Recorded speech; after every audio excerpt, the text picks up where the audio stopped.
Entonces vamos a entrar a lo que es el sistema visual. Espérenme que quiero ampliar esta. Ujú, para mí. Ok. Entonces, el sistema visual en pediatría, ¿no? ¿Cómo empieza el sistema visual? En la embriogénesis empieza el sistema visual a formarse, pero continúa en los primeros años de vida. Un recién nacido solo fija la mirada sobre cambios importantes del contraste, como la línea de cabello de su madre, pero necesita estímulos para que su sistema visual madure. Por eso la importancia de que ningún medio esté opaco, ¿no? Hablábamos de la catarata congénita, hablábamos de las tosis de párpados, o de cicatrices en la córnea. Cualquier alteración en los medios de refracción pueden afectar este desarrollo visual. Entonces, las imágenes se van a ir moldeando, van a ir moldeando las redes neuronales hasta hacer que sean capaces de representar el mundo exterior al que están expuestos. Durante los primeros años de plasticidad neuronal, solo las estructuras que hayan sido estimuladas y funcionen correctamente van a perdurar para constituir un sistema visual eficiente. Y detectar de forma temprana los trastornos visuales es importante por tres motivos. Primero, para tratar la ambliopía, que es el ojo vago, para evitar secuelas irreversibles por patologías como las cataratas congénitas, el glaucoma o el retinoblastoma, y para detectar de forma temprana cambios irreversibles de ceguera e integrar lo antes posible a niños que tienen deficiencia visual en programas de rehabilitación que fomenten su autonomía y desarrollo personal. Entonces, es totalmente inmaduro al nacimiento. La visión es algo que uno va aprendiendo con el tiempo, requiere estímulos adecuados que estimulen la retina y la visión se va a ir desarrollando paulatinamente hasta la primera década de la vida. Por lo tanto, cualquier nota en este periodo va a impedir el adecuado desarrollo de la visión. Entonces, que les quede como que la visión es algo que se va aprendiendo. ¿Qué necesitamos para aprender a ver? Una buena imagen en la retina es el requisito más importante, porque si una imagen es deficiente, no va a ser retransmitida al cerebro de forma adecuada y el cerebro va a ignorar estas imágenes de mala calidad y se queda con la mejor imagen que está recibiendo del ojo sano. Por eso la importancia de la detección de la ambliopía. Entonces, un ojo va a desarrollarse y el otro no. Esto es importante porque los dos ojos ven simultáneamente y nosotros vamos a lograr una visión en 3D en profundidad cuando uno de los ojos no se va a desarrollar, se va a presentar algún grado de ambliopía y se pierde esta visión estereoscópica, que es la visión 3D, y esto va a ir en desmedro del desarrollo de una serie de actividades en la vida normal, desde actividades de mando medio hasta actividades que requieren una buena visión de profundidad en diferentes campos. Si es en medicina, por ejemplo, en cirugía, donde se requiere una buena visión de profundidad, vamos a impedir que esta persona pueda elegir una carrera que involucre una visión 3D. Entonces, que el cerebro no tenga que ignorar la información que recibe el ojo. ¿Cómo se hace el examen en un recién nacido? Al examinar un recién nacido, debemos centrarnos en la correcta conformación de los globos oculares y la órbita, pues la capacidad de fijación visual del neonato es limitada. Se ha estimado que la agudeza visual oscila entre 20/400 y 20/800, aunque la mirada conjugada horizontal y el nistagmus optoquinético sí están claramente presentes desde el momento del parto. Ahora vamos a hablar de qué es el nistagmus optoquinético y la mirada conjugada horizontal. Al nacimiento, la mayoría de los niños están ortotrópicos y exotrópicos, o sea, esas son las definiciones que ponemos cuando evaluamos a un recién nacido. Eh, o sea, que están un poco desviados, como que se estarían los ojitos hacia afuera, pero a los 3 o 4 semanas de edad la mayoría de ellos tienen los ojos correctamente alineados. Esto se llama ortotrópicos. La córnea, acuérdense que en el recién nacido medía de 9 a 10,5 milímetros de diámetro, pero con el crecimiento hasta el tamaño definitivo del ojo llega a unos 11,5 o 12 milímetros de diámetro a la edad del año. Tanto la córnea como el cristalino normalmente se presentan, siempre deben ser transparentes. El color del iris va a ir cambiando durante los primeros 6 meses después del nacimiento y la retina periférica recién está bien desarrollada al nacer. Por eso la importancia también de la detección de retinopatías del prematuro en bebés que nacen antes de tiempo.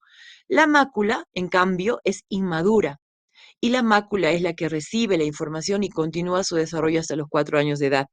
La agudeza visual va a ir aumentando con el desarrollo del sistema visual hasta los 4 meses.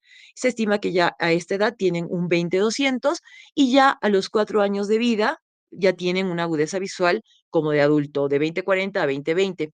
Pero algunos niños pueden no alcanzar la normalidad, o sea, el 20/20 hasta los 7 años de edad. ¿Qué es la ortotropía? Ortotropía es cuando los ejes visuales se encuentran alineados en todas las posiciones de la mirada. Tropía es cuando los ejes visuales es siempre manifiesta.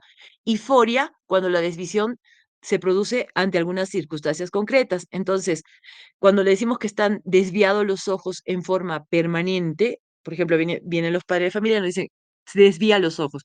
Entonces te dicen por momentos. Entonces, cuando dicen por momentos, eso se llaman forias. Y cuando vemos que el ojito siempre está en una posición que no está alineada en el eje central, le decimos tropía. Entonces, decíamos que los niños normalmente nacen exotrópicos, o sea, están desviados para afuera. Pero cuando hablamos ya de estrabismo, hablamos de que exotropia o estrabismo divergente es que se desvía hacia el lado temporal.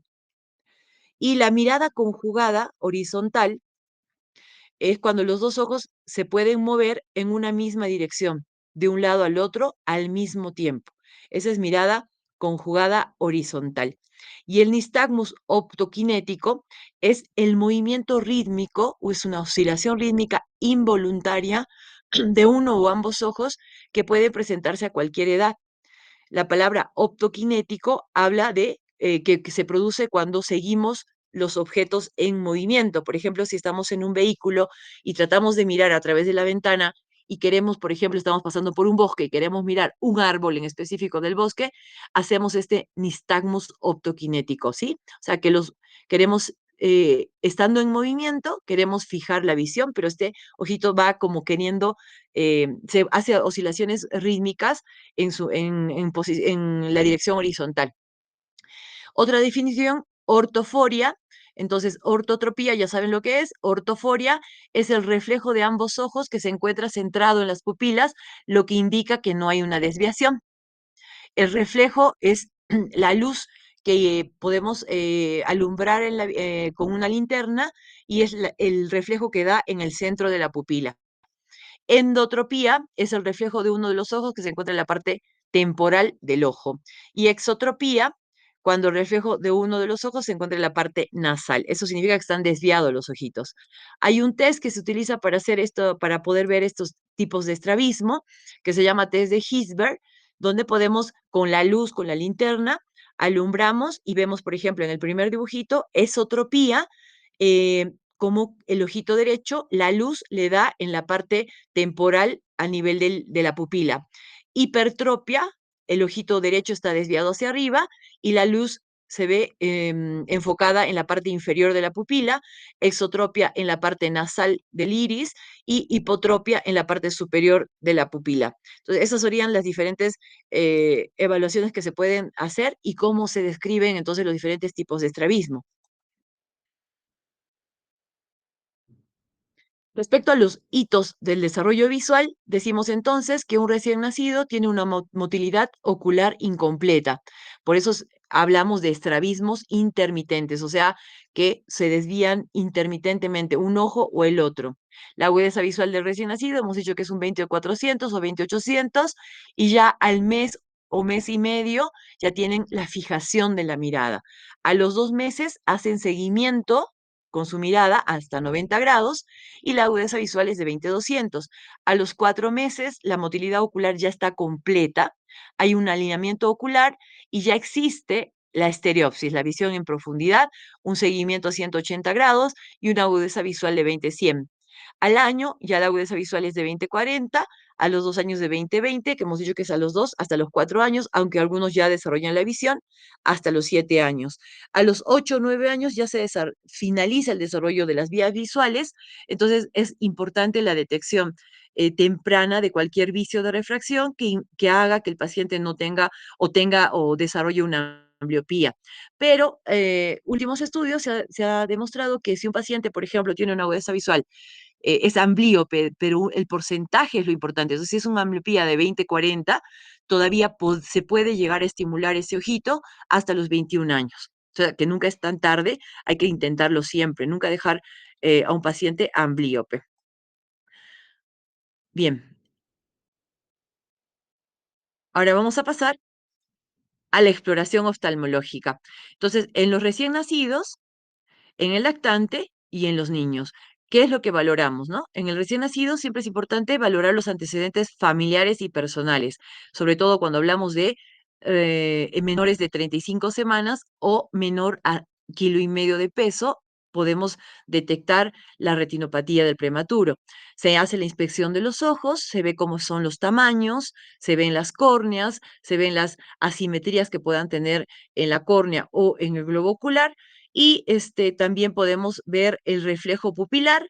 Ahí vemos lo normal, es el reflejo rojo, que era cuando alumbrábamos también con la luz y podíamos ver el reflejo rojo a través de la pupila con el oftalmoscopio directo, y vemos también alteraciones que nos pueden llamar la atención para detectar a temprana edad también enfermedades graves como el retinoblastoma, que es un cáncer del recién nacido en la retina, cataratas congénitas y cualquier otra cosa que podría afectar el desarrollo de la visual del recién nacido. Y después también se evalúan los reflejos que indican el funcionalismo visual, como el reflejo fotomotor, que es el cierre de la pupila con la luz directa, y también el cierre del ojito a la luz. En el lactante evaluamos obviamente la anamnesis, hacemos la inspección también de los ojos, y ahí empezamos a evaluar ya la vía lagrimal, la presencia o no de epífora, si hay un lagrimeo, para descartar también si hay obstrucción de la vía lagrimal o un retardo en la permeabilización de la vía lagrimal en realidad. Y también el glaucoma congénito, también se evalúa el reflejo pupilar en busca de cataratas o retinoblastoma, y empezamos a hacer exploraciones de seguimiento con la mirada, también funcionalidad con el reflejo fotomotor y el cierre palpebral a la luz. Y en cuanto ya a lo que sería la motilidad ocular, evaluamos si hay nistagmus, evaluamos si hay estrabismos, con la prueba de Gisbert. Después hacemos también el cover test. Ahora lo vamos a ir viendo paso a paso cada uno de estos. Cover test para descartar los estrabismos permanentes o intermitentes. Y en niños hacemos anamnesis, preguntamos sobre todo eh, antecedentes familiares sobre ametropía, sobre vicios de refracción, padres que presenten miopía, hipermetropía, astigmatismo. Hacemos la inspección de los ojos, también empezamos a hacer ya las evaluaciones para descartar estrabismo con el cover test, la prueba de Gisbert, y ya empezamos a tomarles la agudeza visual cuantitativa con los optotipos. Dependiendo, obviamente, si el niño ya sabe leer, podemos tomarle los optotipos de la letra E, o para niños que no saben leer, utilizamos perdón, las letras digamos, las comunes que usamos para los adultos, o la letra E de Lambda, porque ya pueden colaborar, sobre todo a partir de los 4 años. Hay unos tips que tenemos que tener en cuenta, que en los bebés el examen empieza y termina cuando el niño quiere. A veces no terminamos de poder evaluar a los niños, no tenemos que perder el tiempo para evaluarlos, porque los niños se aburren, se cansan, lloran. Entonces, mucho depende de la edad del paciente, y tenemos que, sobre todo, respetar esto, porque se aburren o de repente no colaboran. Entonces, el examen empieza y termina cuando el niño quiere. Entonces, empezamos con la exploración, dejamos la anamnesis generalmente para el final, y el tiempo es valioso. Siempre hay que tratar de hacer una observación discreta del niño, no acercarnos mucho, tienen mucho miedo, son evaluaciones que a ellos los asustan, las luces y todo lo demás. Entonces, además, un bebé siempre es impredecible, no es comunicativo, es poco cooperador, ¿no? Entonces recordamos que la primera exploración es la base de las siguientes consultas. Generalmente un niño tenemos que evaluarlo en 2 o 3 consultas. Hay que tomarnos un tiempo, sobre todo para ganarnos la confianza del niño, dependiendo de la edad. Las preguntas que se hacen a todos los problemas oculares pediátricos, siempre vamos a tener en consideración si es congénito, si es adquirido, y también considerar el tiempo. Yo pregunto siempre, ¿no? Si nació normal o prematuro.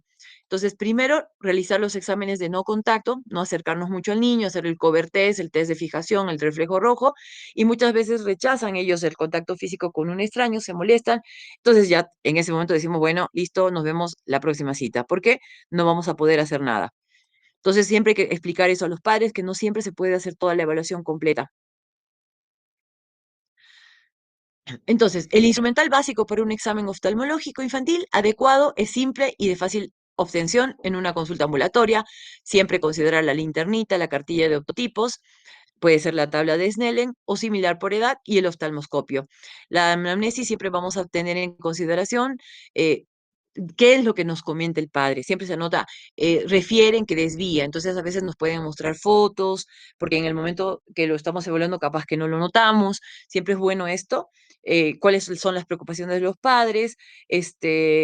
Luego también algunas preguntas que podemos hacerle es si les parece que ve bien su hijo, si los ojos de su hijo tienen una apariencia inusual, si sienten alguna molestia ocular, si ven que se frotan. Entonces, siempre incluir algunos antecedentes personales como prematurez, síndrome de Down y familiares como vicios de refracción o enfermedades genéticas oculares. Eh, uh, uh, uh, uh. Entonces, en el examen físico hacemos una inspección ocular externa, evaluamos con la linternita la actitud del niño, cómo fija, cómo sigue, cómo mantiene la mirada, el contacto visual, la presencia de asimetrías, de tosis, de ojos pequeños. Acuérdense que el ojo pequeño es el enoftalmo. Si vemos que la arimea, hacemos el reflejo rojo o test el reflejo rojo pupilar o test de Bruckner, que nos va a permitir evaluar la transmisión de la luz a través de los medios transparentes del ojo. Es el principal examen oftalmológico para no especialistas, ya que les va a permitir detectar patologías oculares graves como el retinoblastoma o las cataratas congénitas. Debe realizarse en una habitación oscura, utilizamos el oftalmoscopio directo en cero y el niño sentado en la falda del familiar y el examinador a 50 centímetros. Debemos observar ambas pupilas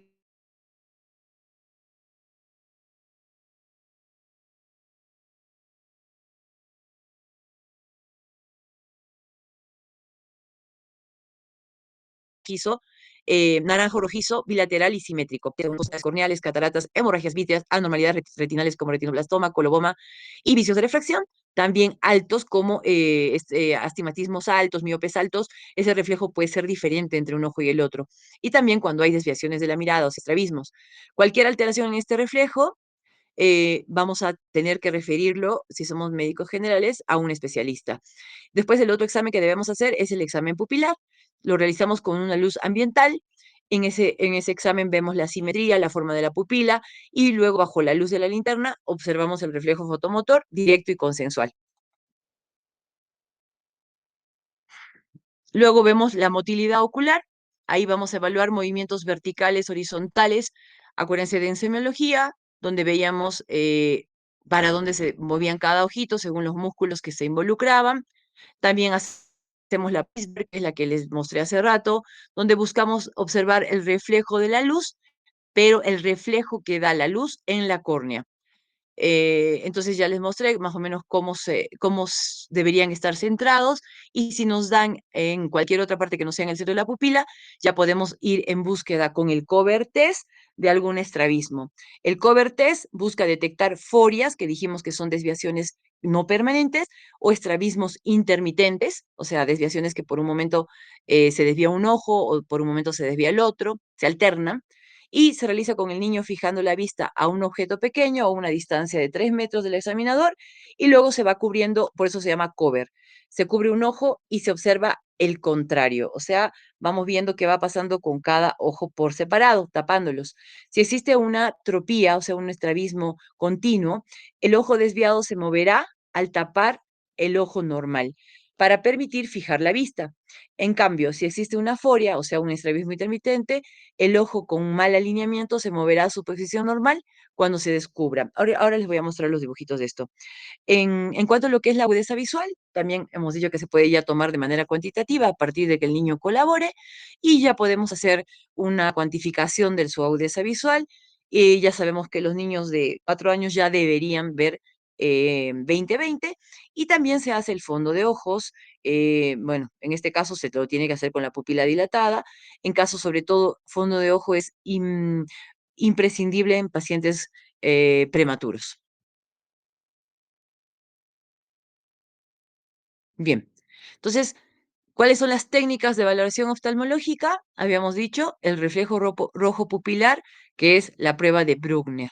Entonces, acá pueden ver en este dibujito el reflejo rojo presente o normal, el color, habíamos dicho anaranjado rojizo, de la misma intensidad, simétrico en ambos ojos. Acá vemos en este niño, el ojo izquierdo, el reflejo rojo está ausente, puede deberse a una catarata o a un retinoblastoma y quiere evaluación oftalmológica urgente. Después vemos el reflejo rojo alterado, o sea, no está blanco, pero está de un color diferente. También lo mismo, una evaluación oftalmológica urgente. Entonces, esa prueba se lo hace, esa prueba o reflejo rojo, prueba de Brugner, es muy importante y se lo hace con el oftalmoscopio directo. Luego tenemos la prueba de Hisberg, que es el reflejo corneal a la luz, que ya les había mostrado hace rato. Y luego pasamos al cover and cover o cover test, que es prueba de ojo cubierto o descubierto, para descartar estrabismos intermitentes o forias, o sea, desviaciones permanentes o forias. Y el cover and cover, que es lo mismo, pero cubriendo y descubriendo. Acuérdense que ya se puede cuantificar la agudeza visual en los niños que colaboran a partir de los 3 o 4 años. Entonces, el cover test es un test utilizado para la detección de estrabismo. Únicamente es necesario un oclusor o simplemente la mano para realizarlo y se puede realizar tanto en visión lejana como en próxima, o sea, cercana. La diferencia es la distancia a la que se encuentra el objeto de fijación en el cual el paciente debe mantener su mirada. Entonces, acá tenemos los pasos del cover test. Primero, observar al paciente mirando hacia lo lejos. Si tiene una desviación muy notoria, se verá inmediatamente. Segundo paso, realizamos el cover test intermitente con los dos ojos y ver qué pasa con el desocluido. O sea, es como poner la mano en el ojo derecho, ojo izquierdo, y vemos al destapar inmediatamente el ojo, que destapemos, cómo está, si se ha desalineado de la visión, su mirada central. Luego realizamos, este es el cover test intermitente y el cover test alternante se hace con los dos ojos y ver el desocluido. Es como que lo tapamos por más tiempo al ojo y lo destapamos y vemos qué está pasando en ese momento, pero es un poquito más de tiempo taparlo, no tan intermitentemente. Y lo mismo podemos hacerlo para la visión cercana. Eh, entonces, el cover test se basa en el reflejo de fijación. Se trata de ocluir o tapar uno y otro ojo con el objetivo de establecer el tipo de desviación que tiene el paciente. Y ya hemos dicho que el cover test puede ser intermitente, que permite la visión binocular, y el alternante, que no permite la visión binocular. Entonces, acá tienen los ejemplos. Al empezar vemos cómo, sin taparle ningún ojo, cómo estaría centrado con el test de Hirschberg, los reflejos corneales, y al taparle un ojo, vemos cómo el ojito que está tapado ya no está centrado, está desviado. Al destaparle el ojito, vemos cómo vuelve a centrarlo, ¿sí? En el cover test intermitente, porque vuelve a permitir su visión binocular. Y en el alternante, que sería este, vemos cómo el ojito que está mayor tiempo tapado demora en refijar la visión central. Es, en realidad es algo que se los puedo explicar presencialmente porque es medio difícil explicarlo así, pero si lo entienden y si no, me preguntan. Entonces, tenemos el cover test alternante y el cover test intermitente. Acuérdense que el intermitente nos permite tener visión binocular. En cambio, el alternante no. Entonces nos va a descubrir un poquito más lo que serían las desviaciones permanentes, los estrabismos.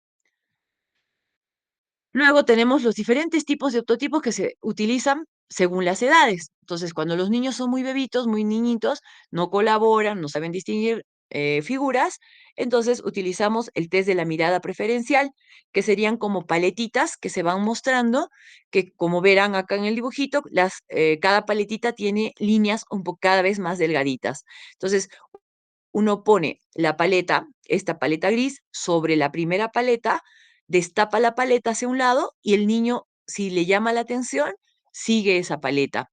Entonces, eso, mientras mejor visión tenga, le va a llamar la atención cada vez una paleta con líneas más delgaditas. Eso se llama test de mirada preferencial.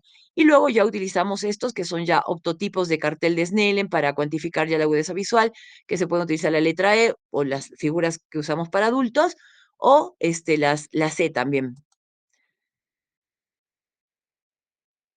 Bien, entonces tenemos los optotipos. Después pasamos a... segundito. Bien, entonces hemos visto el sistema visual del infante, cómo hacemos la exploración oftalmológica, técnicas de valoración y cuándo llevamos a un niño. Se recomienda llevar a los niños cuando vemos que los niños tienen continuamente cierre de los párpados para mirar, o sea, efecto estenopeico de los ojos, para mejorar obviamente su visión, cuando se acercan mucho, cuando notan que hay alguna desviación de los ojos, cuando se frotan continuamente, cuando sufren de dolor, se quejan de dolorcito de cabeza, cuando mueven la cabeza también para mirar o inclinan la cabeza para un lado o para el otro, si observan obviamente una pupila que no es negra, notan alguna luz diferente en su mirada, o sea, hablamos de la leucocoria, cuando vemos que están alguna caída del párpado, cuando vemos que tienen movimientos involuntarios del ojito, se llaman nistagmus, y sobre todo a partir de los 4 años para valorar su agudeza visual, ¿no? Para detectar ambliopías. Muy bien, hasta ahí chicos, alguien, si quieren, voy a poner acá, quiere hacer alguna pregunta, puede levantar la mano.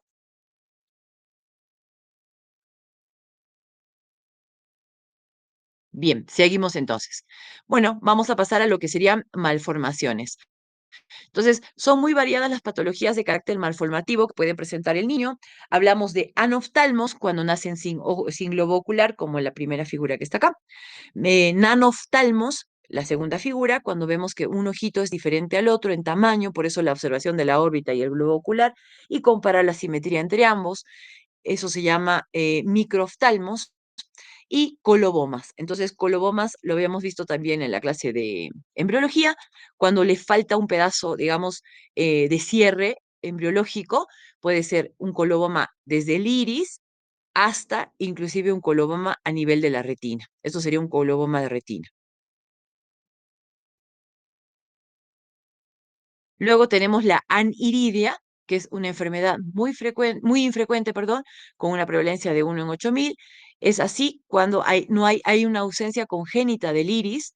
em, Se habla de si bien es cierto que es una gonioscopía, en una gonioscopía cuidadosa hay remanentes de iris, acuérdense que la gonioscopía nos permitía estudiar exactamente el ángulo írido corneal, se pueden ver remanentes del iris en una gonioscopía, pero a los fines, digamos, de examen de signos, vemos, por ejemplo, en este niño, les he puesto justamente un niño que tiene ojos claros, porque van a ver la diferencia en el color. Acá el niño en su ojito derecho sí tiene iris y en el otro ojito no es que esté la pupila dilatada, sino que tiene restos remanentes de iris, ¿no? Entonces se llama aniridia. Esto obviamente lo que va a afectar es también el efecto de filtrar la luz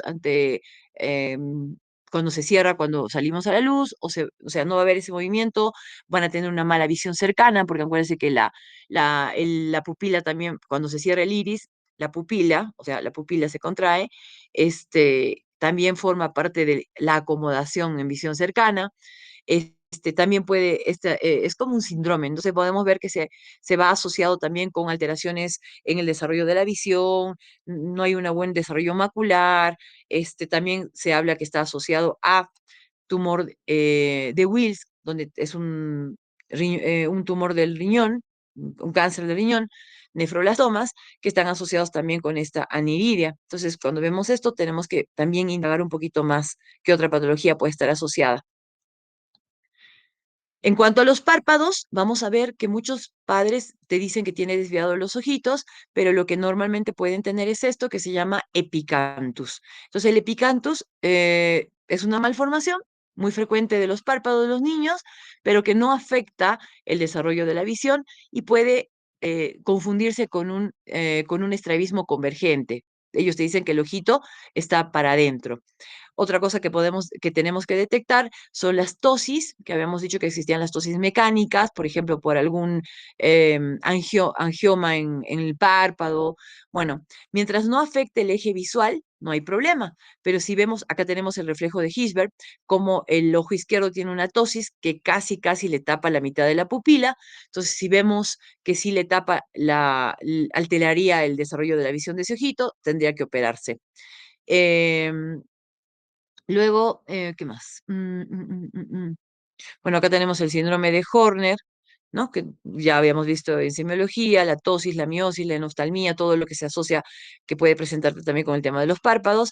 Y otra cosa que se encuentra es la heterocromía de iris, que vemos que tienen, y como que son los niños que nacen con diferentes colores de ojo. Después, en cuanto al examen de vía lagrimal, es bastante habitual en la población pediátrica que presenten una imperforación, no es que una obstrucción, sino se habla de una, en- una canalización retrasada de la vía lagrimal, que se resuelve espontáneamente en más del 90% de los casos y simplemente con un masaje para aperturar la válvula de Hasner que está en el conducto nasolagrimal, que es la última porción en canalizarse.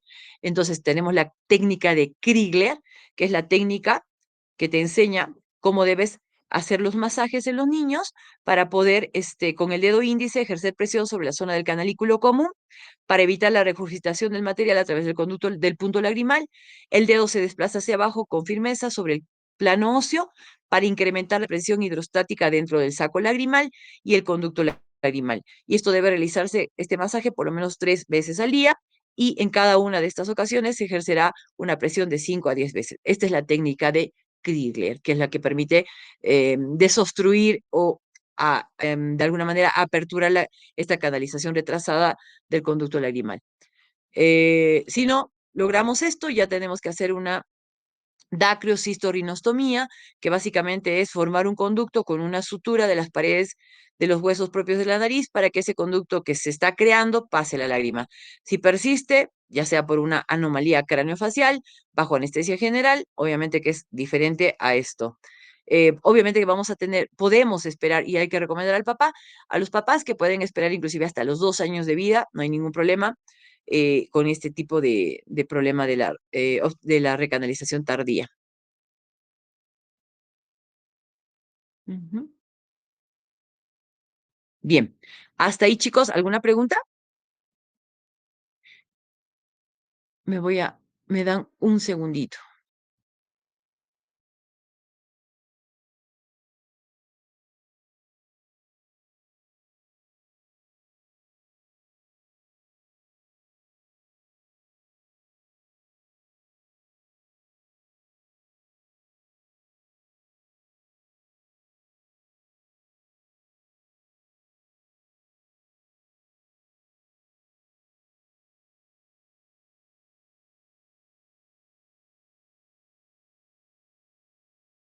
Listo, seguimos entonces. Vamos con leucocoria. Entonces, leucocoria es uno de los puntos más importantes en oftalmopediatría porque ninguna leucocoria es normal. Entonces, tenemos que ver y vamos a tratar de hacer un diagnóstico diferencial de las más importantes, ¿sí? Por ejemplo, anomalías del desarrollo que presentan leucocoria, está la vascularización fetal persistente, que es lo que yo les decía cuando hacían la maqueta con el canal de la arteria hialoidea, que eso no era normal. Entonces, eso sería el tema de anomalía del desarrollo, vascularización fetal persistente, las cataratas. Podemos encontrar también inflamaciones que presenten en leucocoria, como la toxoplasmosis, dentro de las más frecuentes. Dentro de los tumores, el retinoblastoma, que es súper peligroso, que es riesgo de vida al paciente. La enfermedad de Coats-Leber, y bueno, y algunas otras como el desprendimiento de retina, etcétera. Entonces, la leucocoria es la pupila blanca. Vamos a hablar de las más importantes. Vamos a entrar al retinoblastoma. Entonces, el retinoblastoma es un tumor maligno embrionario de origen retiniano intraocular más común de la infancia. Se origina de las células del neuroectodermo, que es la que se convierte en los fotorreceptores. Es el séptimo cáncer más de mayor malignidad en la población pediátrica y si no se trata la mortalidad es del 100%, pero si el tratamiento es oportuno, la sobrevida es al 90%. Si es que recibe un tratamiento oportuno, no tiene preferencia, es un tumor intraocular del 3% de los cánceres infantiles, del 5 a 10% de la herencia es autosómica dominante, vamos a ver la parte genética, pero ambos genes deben estar dañados para esta enfermedad. Hay una metástasis, puede aparecer al 1 o 2 años del diagnóstico y sin tratar, como les dije, es la muerte, ¿no? Porque es bastante mal, bastante agresivo. No hay preferencia de sexo, raza y el ojo tampoco.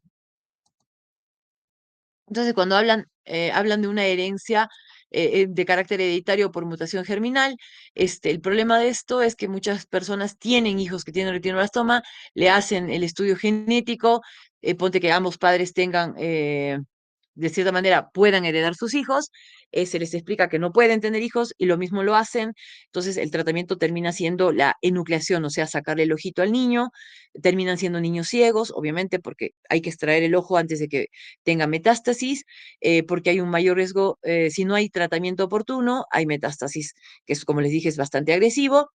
Eh, Acá tenemos un cuadrito que después lo pueden ir viendo, más o menos cómo se presentan y cómo es el tema hereditario. No se los voy a preguntar, bastante específico esto. Luego, el signo más común es la leucocoria en cuanto a los signos que se pueden observar. Eh, Luego puede presentarse también como un estrabismo, puede presentarse como un glaucoma, también puede presentarse como un nistagmus, como un sangrado. O sea, tiene diferentes formas de presentación, que no solamente es la leucocoria. La edad de presentación, generalmente a los 18 meses, el 90% es diagnosticado antes de los 5 años y en niños con enfermedades de ambos ojos aparece a los 13 meses de edad y con historia familiar conocida a los 11 meses. Y niños con enfermedad unilateral se presenta en promedio a los 2 años. Entonces, en realidad, el tema de las edades de presentación tiene mucho que ver con los antecedentes. Obviamente, si un padre ya ha tenido un niño que tenga retinoblastoma, lo lleva a más temprana edad a evaluación.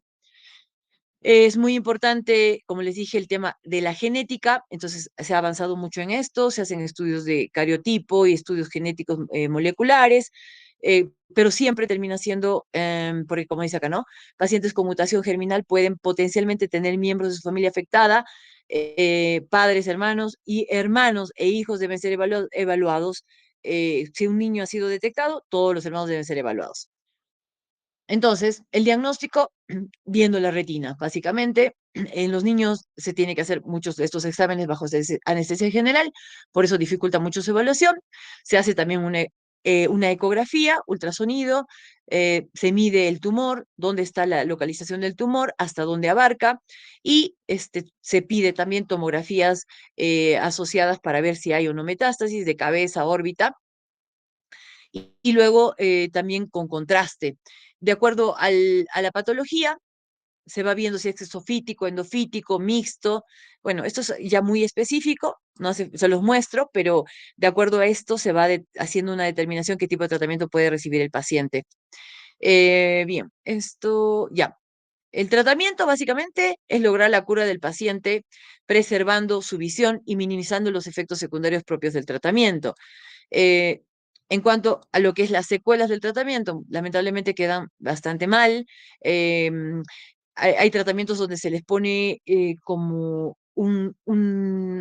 a ver, como una semilla radioactiva dentro de la retina que va haciendo el tratamiento de por sí, pero obviamente esto es bajo anestesia general y se va viendo que el tumor se controle. Muchas veces hemos visto fracasos en ello y terminan, como siempre se les digo, en la enucleación. O sea, se le saca el ojito y queda ciego el paciente. Acá se ve una fotito, ahí están. Estas son las semillas radioactivas donde se va realizando el tratamiento. Pero obviamente que esta radioterapia con placa deja secuela, o sea, es un ojito que no va a desarrollar buena visión.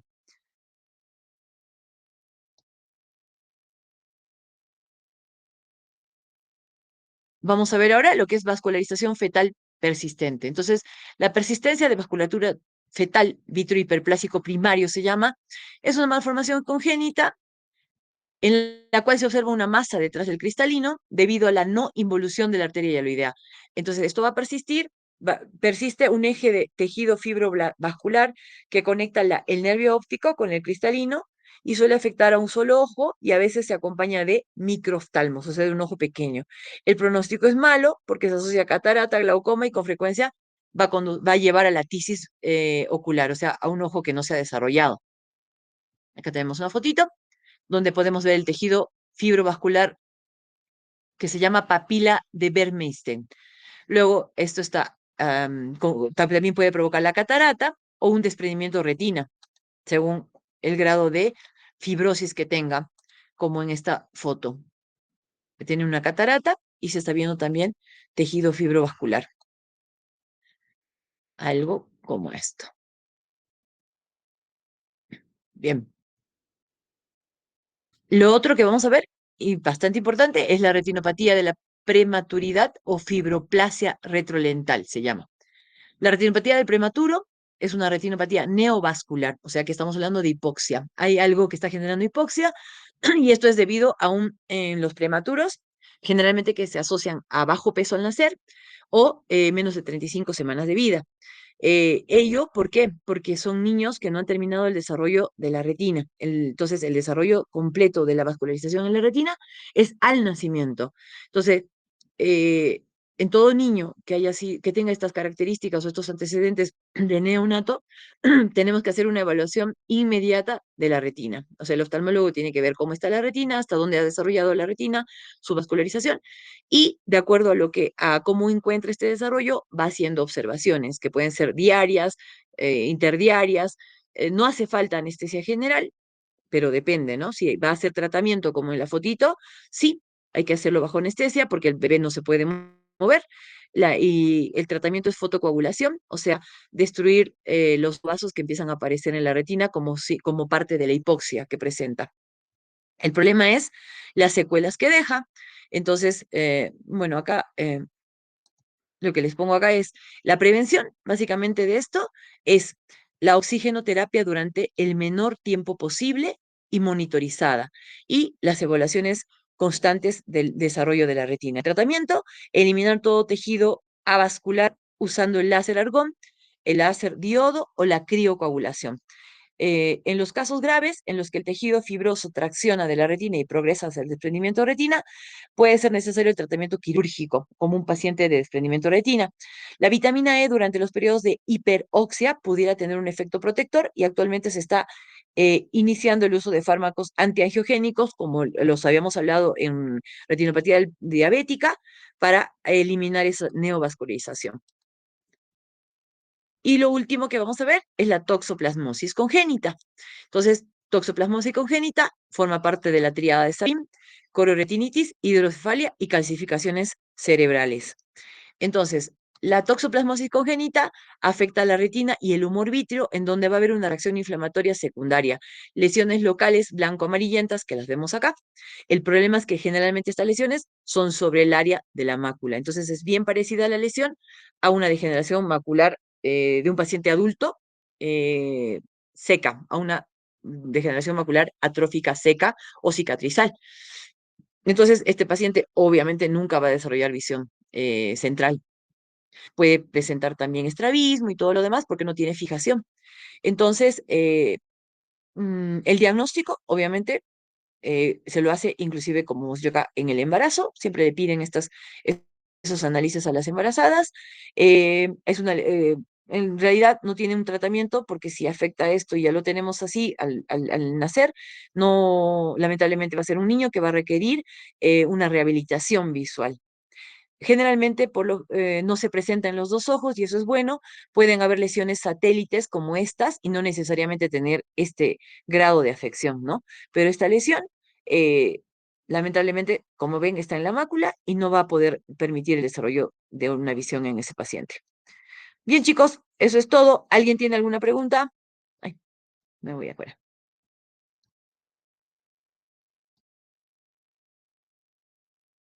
Ay, ok, estamos con ustedes.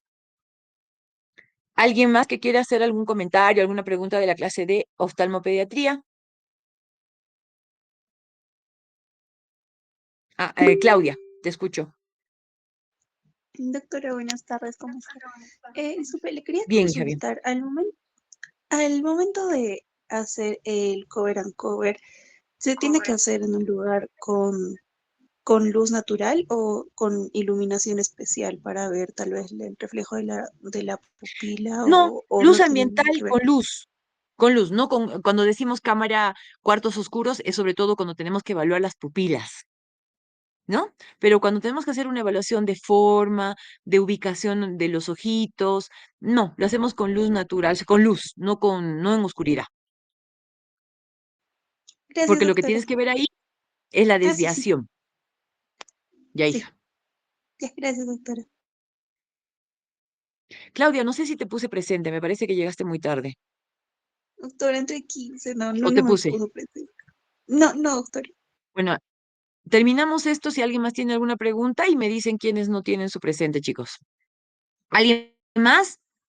Lo podemos practicar al cover and cover, Claudia, presencialmente, porque es más fácil hacerlo en clase para ver justamente el tema de la fijación y cómo afecta cuando tapas más tiempo un ojito, cómo se manifiestan las desviaciones. A veces hacer el cover alternante que no rompe la fusión no se manifiesta tanto como cuando dejas la mano encima del ojito un poco más de tiempo. Y también es importante mostrarles en vivo, digamos, cómo no deben tocar el ojito, sino simplemente con poner la mano sobre a una distancia de, no sé, 10 centímetros es suficiente para poder evaluar estas forias o estas desviaciones.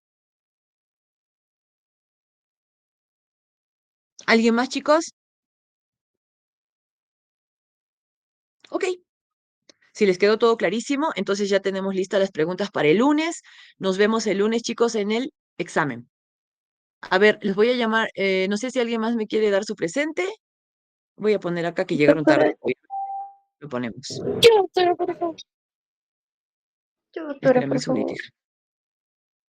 Me dicen, las que han llegado tarde me explican por qué. Espérenme un segundito que voy a entrar de nuevo al ERP.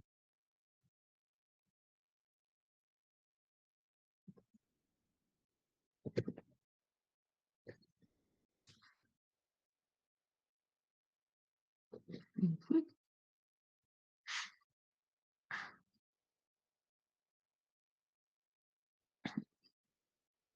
A ver, a ver. Mm, mm, mm, mm, mm, mm.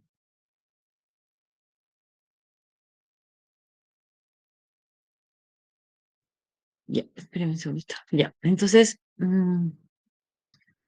actualizar. Ok. 22. Ya. A ver, ¿quiénes? Les voy a, no sé quiénes están, la verdad, no quiero llamar de nuevo a todos. Alguien Claudia, ¿no? Sí, doctora, por Claudia favor. Cárdenas, Sí, sí, doctora, ¿por queda qué de llegaste tarde? tardes. Ah, sí, sí, sí. ¿Por qué No, llegaste se me tarde? fue el wifi, doctora. Me tuve que compartir internet de mi mamá. Y no tenía datos Ok, tampoco, por eso entré 15 más o menos. ya, mamá. ¿Alguien más, chicos? Claudia, ¿alguien más? Doctora, Claudia Huarcaya, por favor. Claudia Huarcaya.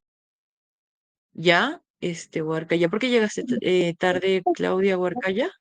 Pero es que mi examen de sutura se prolongó y salí 4:10 y ya no llegué. Y estaba 4:15, creo que salí. Ay, ay, ay. Tú tenías una clase de suturas. Sí, sí, sí, pero era solo hasta las 4 y se prolongó un poco y salí tarde. ¿Ustedes algunos alumnos hacen otras clases como suturas? ¿Claudia? Sí, era el examen final de sutura.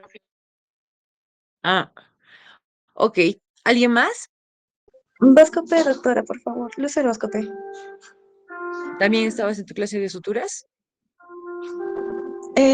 Tenía mi última rotación, doctora, de pediatría. Ok. Ya, doctora, gracias. ¿Alguien más, chicos? Doctora, Arauz, por favor, doctora. vía fuerte, por favor. ¿Araos? Sí, doctora, por Rafael, favor. ¿por qué tarde o no entiendo por qué pasó? Me descuido de mi alarma, doctora, no escuché a tiempo. Otros motivos. Bien. Sí, doctora, ¿Alguien disculpe. más, chicos? Doctora, vía fuerte, por favor. ¿Me escucha? Villafuerte. ¿Por qué llegaste tarde, Noelia? Doctora, mi señal está pésima, reinicié el router todavía y ahorita todavía ni siquiera está interconectado. Ok. ¿Alguien más? Doctorita, yo, Silvia, No sé. ¿Silvia? ¿Por sí, qué llegaste tarde, Silvia? estaba en mi seguro, doctora. Yo saliendo de mi rotación de pediatría. Ok. Listo. Bien. ¿Alguien más?